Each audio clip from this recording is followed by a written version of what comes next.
Hola, buen día. Soy Jennifer Alarcón, profesional especialista en transporte y les damos la bienvenida a quienes nos oyen al podcast Rodando hacia las políticas públicas de movilidad, un contenido de la Escuela de Participación y del Instituto Distrital de la Participación y Acción Comunal, IDEPAC, de la Alcaldía Mayor de Bogotá. Conversamos aquí sobre el proyecto emblemático para la ciudad capital, el primer corredor verde en una de las vías más importantes de la ciudad, la carrera séptima.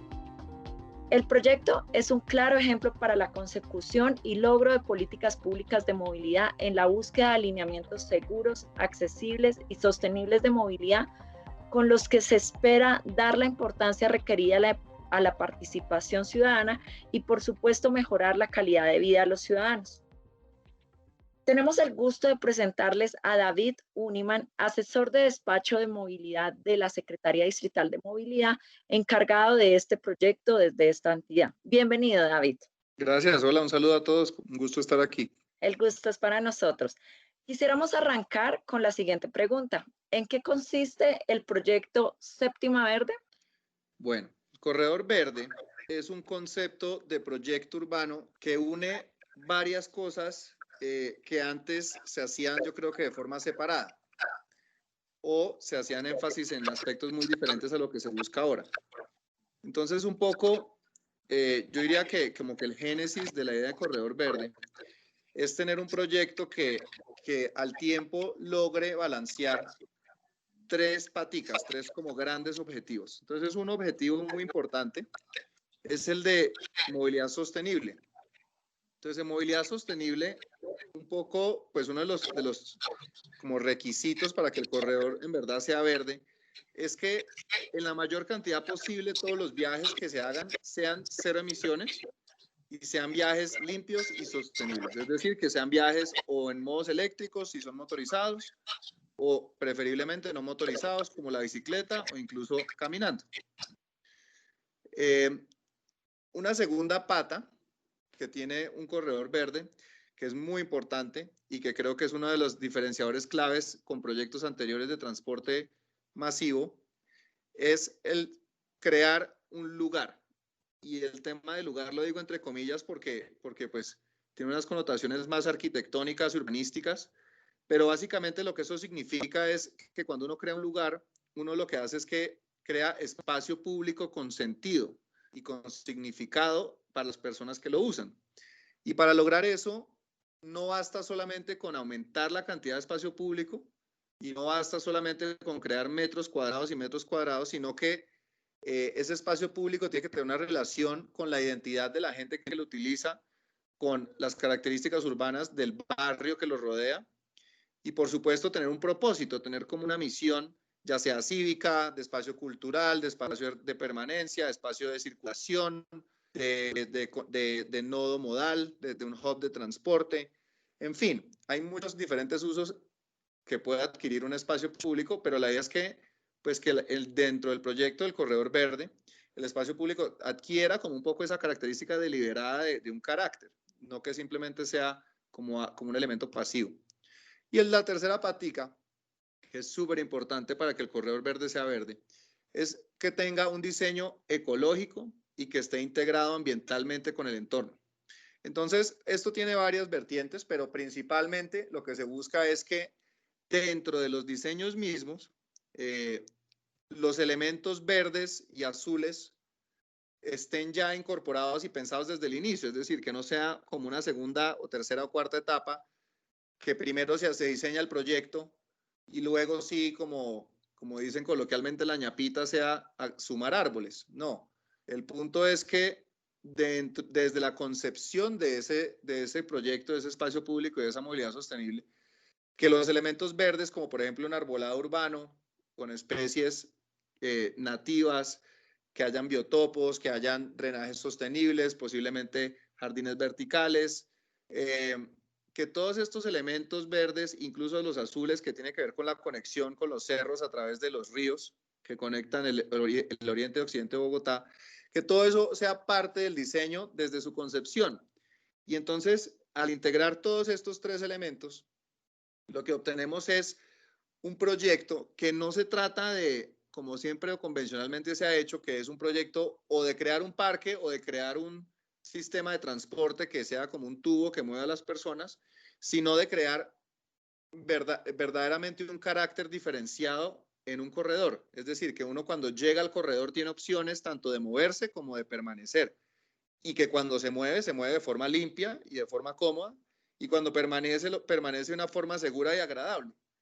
Y que todo esto sume y no le reste al todo el tema del medio ambiente de la ciudad. La calidad del aire, la polución sonora y visual, la biodiversidad de las especies de plantas y animales que habitan con nosotros este espacio. Todo eso sumado hace un concepto integral de un corredor verde. Muy interesante escuchar cómo este proyecto unifica estas tres dimensiones.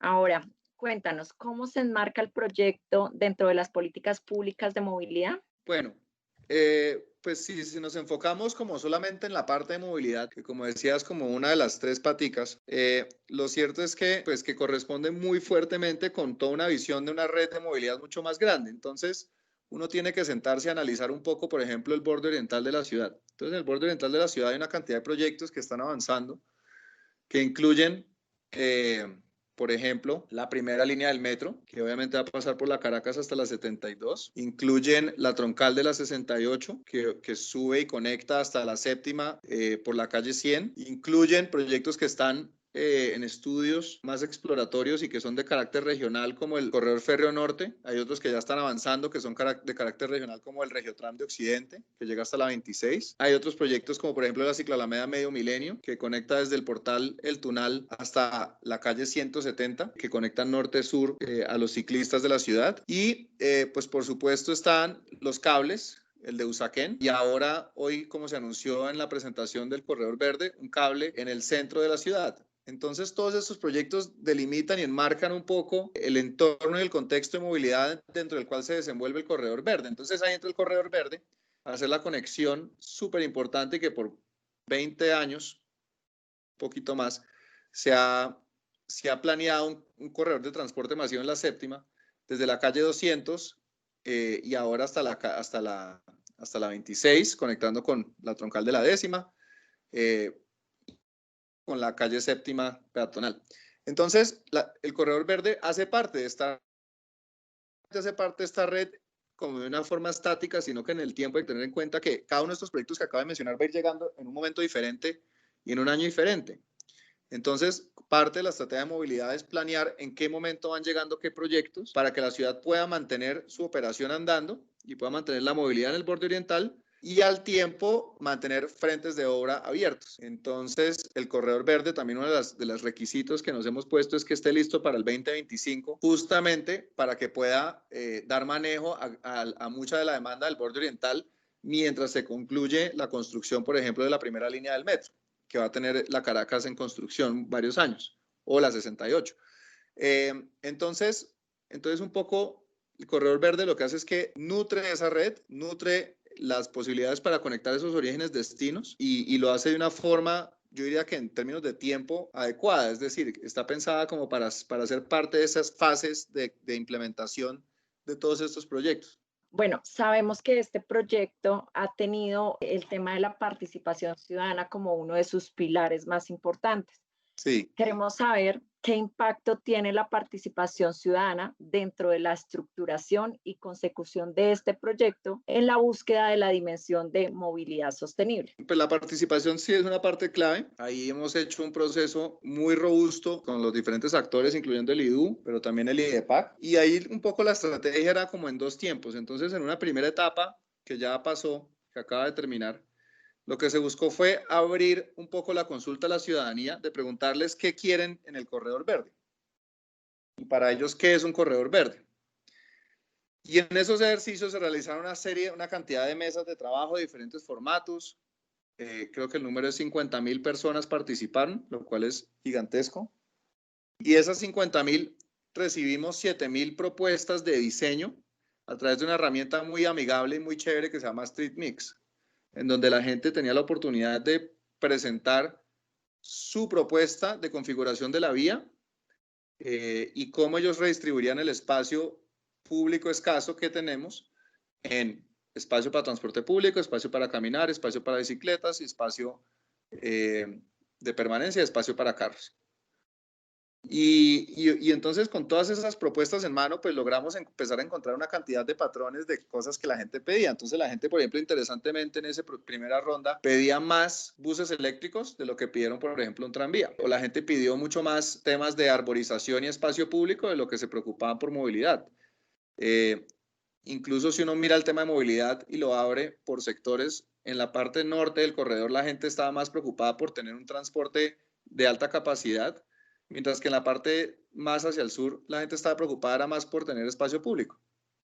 Y eso refleja un poco como la naturaleza heterogénea del corredor y cómo ese proceso de participación iba capturando eso. Y ya en una segunda instancia, que es la que empieza ahora, la idea es que ya una vez puestos a consideración como la propuesta conceptual de la séptima que se presentó hoy, pues que la gente reaccione a eso y empiecen a dar como una segunda ronda de input. Entonces ahí nos van diciendo si es lo que querían, si no es lo que querían, qué les gusta, qué no les gusta, qué se ajustaría, pero ya sobre algo concreto, que es lo que se presentó esta mañana por la alcaldesa. Entonces así es mucho más fácil participar porque pues uno tiene la opción de soñar y tirar globos, pero también tiene la opción de, una vez esos globos han sido tenidos en cuenta, de poder reaccionar ante propuestas concretas y específicas, lo cual ayuda mucho para la ejecución de proyectos porque pues ayuda a que avancen y que no se quede esto en globos. Entonces un poco la participación ha sido bastante incidente, yo diría que ha sido bastante intensa por los tiempos que maneja el proyecto para poder implementarse en esta administración y aparte de eso, pues la idea es que la participación ha sido bastante innovadora, en que permite que los ciudadanos propongan hasta llegar a un nivel de diseño. Definitivamente, la plataforma realmente fue bastante amigable con toda la ciudadanía y esto de verdad permite que el IDU y todas las entidades como Secretaría de Movilidad que están trabajando en este proyecto puedan tener en cuenta diferentes aspectos y opiniones de la ciudadanía con el propósito de que ellos sean también protagonistas y participen activamente en este tipo de proyectos. Ahora bien, pasemos a una segunda etapa. Vamos a hablar de los temas de cómo estas políticas públicas de movilidad impactan un poco en los temas internacionales. Entonces, por favor, cuéntanos cómo este tipo de proyectos verdes contribuyen en el logro de objetivos internacionales hacia el mejoramiento de la calidad de vida mediante una movilidad sostenible. ¿Cómo este proyecto contribuye a una calidad de vida a nivel internacional? Sí, por ejemplo, en la consecución de los objetivos del desarrollo sostenible, del desarrollo del milenio. Pues no, pues es súper directamente, o sea, contribuye de una forma muy directa. Es decir, muchos de esos objetivos de desarrollo sostenible se enfocan, pues uno, en cosas que nos afligen a todos a nivel internacional y es el tema del cambio climático. Y pues obviamente el Corredor Verde, una de las estimaciones que tenemos es que el 87% de los viajes que se hagan en el Corredor Verde sean cero emisiones. Eso es importantísimo, teniendo en cuenta pues que la línea base es terrible, es decir, gran parte de la forma como la gente se mueve en la séptima hoy en día es bastante insostenible, con altas tasas de motorización y de motorización basadas en combustibles fósiles. Y pues otros aspectos de calidad de vida también son muy importantes, por ejemplo el tema de lo que te decía del espacio público y los espacios para permanecer. Yo siento que eso poco a poco ciudades del mundo están llegando como al punto de aceptar que eso es importante. Antes siempre solo se medían beneficios de una forma muy de ingeniero de tráfico y era tiempo de viaje. ¿Cuántos minutos la gente ahorró? Porque supuestamente un minuto ahorrado es un minuto productivo que la gente puede invertir en ganar dinero y producir vainas.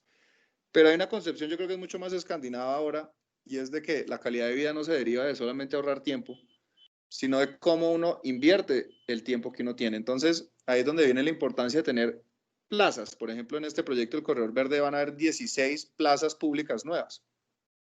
Eso es muchísimo. Hoy en día solamente existen 5 plazas a lo largo de toda la séptima y están en malas condiciones. La idea es crear, además de arreglar esas 5, mejorar 16, crear 16 más para tener 21 plazas públicas. Eso es impresionante. Y esas plazas lo que hacen es que crean espacios para hacer yoga, para encontrarse, para protestar, para hacer eventos con ONGs, para meditar, para hacer baile, ejercicio, patinar. Todas las edades, todos los estratos se encuentran. Entonces, todo eso me parece que es clave para la calidad de vida y parte de eso también es como reducir un poco esa soledad urbana de la que yo siento que la modernidad como que ha azotado a las personas, y es que la gente vive en las ciudades rodeada de gente, pero vive muy sola. Entonces los espacios públicos son muy importantes para que la gente un poco se pueda encontrar y se pueda encontrar de forma espontánea.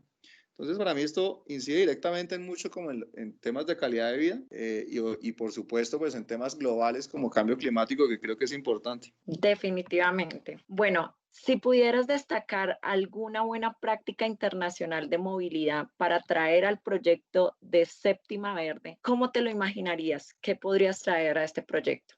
Yo siento que ya lo estamos haciendo y es un poco diseñar un proyecto con sensibilidad hacia el entorno urbano. Y de nuevo, eso me parece que es algo que es una buena práctica que se ha visto mucho en países europeos y en algunas ciudades de Estados Unidos. Y es que acá todavía no estaba. Era que acá diseñamos los proyectos de transporte como si fueran eso, un proyecto solamente de transporte de un tubo y el espacio público, pues como por norma se hace y como por decencia, pero no era nunca una pieza central en todo esto. Y este proyecto lo que hace es que invierte un poco esa relación y dice, no, el espacio público es clave. Y entonces aquí no se trata solamente como de mover bucecitos uno tras otro lo más rápido posible, sino de que la forma de moverse corresponda con la forma de permanecer. Y todas esas patas tienen que ir juntas en una sola pieza para que sea un proyecto exitoso y genere vida pública en las calles. Yo creo que este proyecto hace eso. De hecho, trajimos a Gale Architects como asesores. Ellos son unos arquitectos daneses que son famosos por, entre otras cosas, haber peatonalizado o ayudado a peatonalizar Times Square en Nueva York. Y pues han sido pioneros. Jan Gale, que es el arquitecto que fundó esa firma, fue pionero en los años 70 y 80 en transformar y posicionar a Copenhague como una de las ciudades más sostenibles del mundo. Y entonces traemos a Gale Architects también para que nos acompañaran en este diseño. Y un poco, pues de esas mejores prácticas es eso, es en verdad reconceptualizar para qué es el espacio de la ciudad. Si es solamente para moverse de un punto a otro, o si es para tener una vida productiva y feliz. Y creemos que es más lo segundo. Finalmente pasamos al tema de políticas públicas de movilidad a nivel nacional y queremos preguntarte qué impactos espera la realización de este proyecto en la movilidad de la ciudad. Bueno, en términos de impactos, pues yo diría que son varios, o sea, pero van mucho más allá de solamente movilidad. Entonces, uno obviamente es que la gente va a tener ahorros en tiempo de viaje porque el proyecto incluye un componente de transporte masivo súper fuerte, pero además de eso, la idea es que tenga un tema de desarrollo económico que ayude a estimular la vida pública en esa zona y el uso de esas zonas en ese corredor. Tema de emisiones, por supuesto, que reduzca las emisiones, la contaminación sonora y visual, que genere salud pública, mejorando la calidad del aire, la actividad física, que la gente esté afuera, salud mental y por supuesto que la gente se mueva de forma más sostenible. Entonces yo creo que al final este corredor lo que va a hacer es que va, pues en el inmediato plazo, cuando se implemente, va a tener estos impactos directos. Y creo que el impacto más duradero e indirecto va a ser poder servir como un ejemplo para, pues, no solamente para otras ciudades en Colombia y para otras administraciones futuras en Bogotá, sino para otros países, especialmente latinoamericanos, de cómo hacer un proyecto realmente integral y no simplemente hacer lo que siempre se ha hecho, que es escoger una tecnología de transporte y hacerle un proyecto o al bus o al tranvía o a lo que sea, sino en verdad pensar es en la ciudad primero. Bueno, de acuerdo al estudio de opinión resultado de la primera fase de participación ciudadana presentada por la Alcaldía Mayor de Bogotá, para trayectos largos se considera que en las zonas calle 40 a la calle 100 y calle 100 a la calle 200, que el mejor medio para movilizarse por la séptima es carro particular, mientras que para los capitalinos en la zona de la calle 26 a la calle 40 es el bus SITP. Teniendo en cuenta lo anterior, ¿cómo podría proponerse una movilidad urbana sostenible que responda a estas consideraciones? Es un poco yo creo que hay un par de analogías que uno puede utilizar para entender esas encuestas. Entonces, es decir, si uno le pregunta a la gente que utiliza carro cuál es la mejor forma de moverse, pues te van a decir carro. Es como si uno le pregunta a un fumador cuál es la mejor política ante el cigarrillo, pues es permitirle bajarle el precio. Pero lo que uno sí entiende es que para uno poder lograr cambios hacia lo positivo como sociedad, pues uno tiene que colectivamente tomar decisiones que en el corto plazo pareciera que uno está restringiendo algo, pero que en el mediano plazo y largo plazo termina uno ganando infinitamente más por otro lado. Y eso es el caso con el tema, por ejemplo, del uso del carro particular. Entonces, en Bogotá el uso del carro particular sigue siendo una minoría, como alrededor del 15% de los viajes. El otro 85% son viajes en modos más sostenibles. Sin embargo, un poco como dice Roxana Kramer en su libro, vivimos bajo la tiranía del automóvil. donde todos estamos sometidos a que ese 15% domine nuestras vidas y domine todo el entorno urbano. Entonces, un poco ahí la intención es, sí, tenemos que tener la posibilidad de utilizar el carro para ciertas cosas, pero no para todas, y no todo el tiempo y todo el día, sino para algunos viajes que sí son necesarios. Y la idea es que el resto de los viajes, que son viajes en algunos casos cortos, en otros largos, diferentes horas del día, diferentes propósitos de viaje, utilicen otro modo que sea más sostenible y que cumpla la misma función. Y entonces ahí es donde uno dice, listo, pues si el espacio urbano es limitado y finito, pues en algún lugar tenemos que apretar para poder aflojar en otro. Entonces ahí es donde uno llega y dice, listo, la forma más eficiente y sostenible de moverse en la séptima es o en transporte público, o en bicicleta, o caminando. Y de última, sí estaría el transporte motorizado particular. Entonces, eso es como un poco lo que toca hacer como sociedad, es entender que la única forma de ganar es restringiéndose un poco al comienzo para poder explayarse y estar mucho más cómodos en el futuro. Entonces, cómodos es tener mejor calidad del aire, es tener tiempos de viaje rápidos, es tener lugares chéveres a donde ir y que no todo sea simplemente un mar de carros ahí echando humo. Y todas esas cosas, otras ciudades del mundo, especialmente en Europa, lo han logrado hacer y han ganado, pero les tomó décadas. Ámsterdam no siempre fue Ámsterdam. Ámsterdam en los años 70 uno ve fotos y estaba lleno de carros también.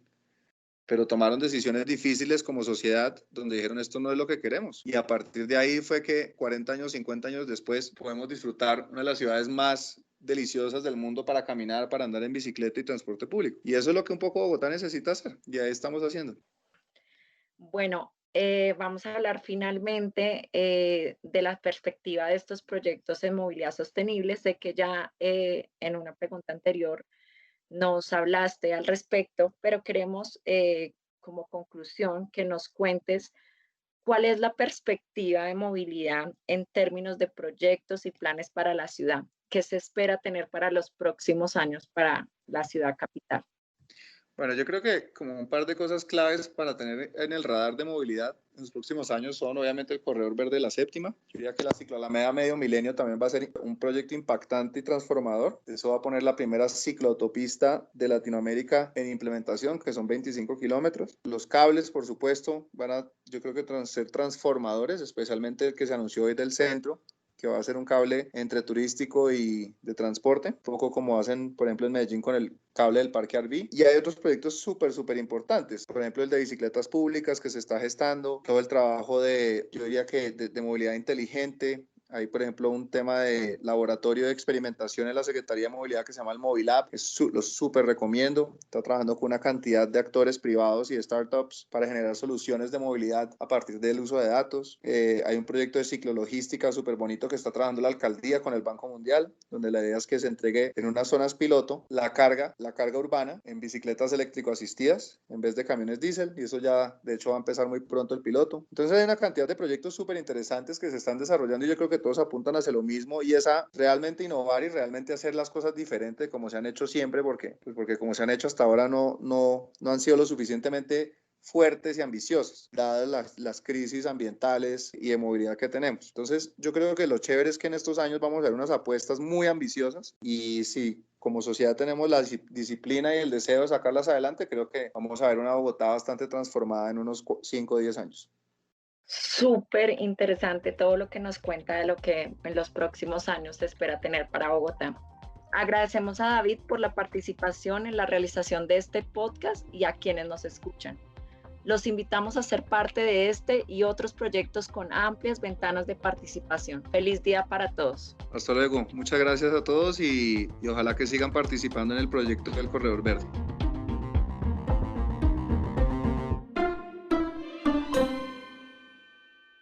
Este podcast fue realizado por la Escuela de Participación del Instituto Distrital para la Participación y Acción Comunal IDEPAC de la Alcaldía de Bogotá. Encuentra más contenidos en nuestra página web escuela.participacionbogotá.gov.co y contáctanos a nuestro correo escuela@participacionbogotá.gov.co o a través de nuestro WhatsApp 315-670-2735. Todos los derechos reservados.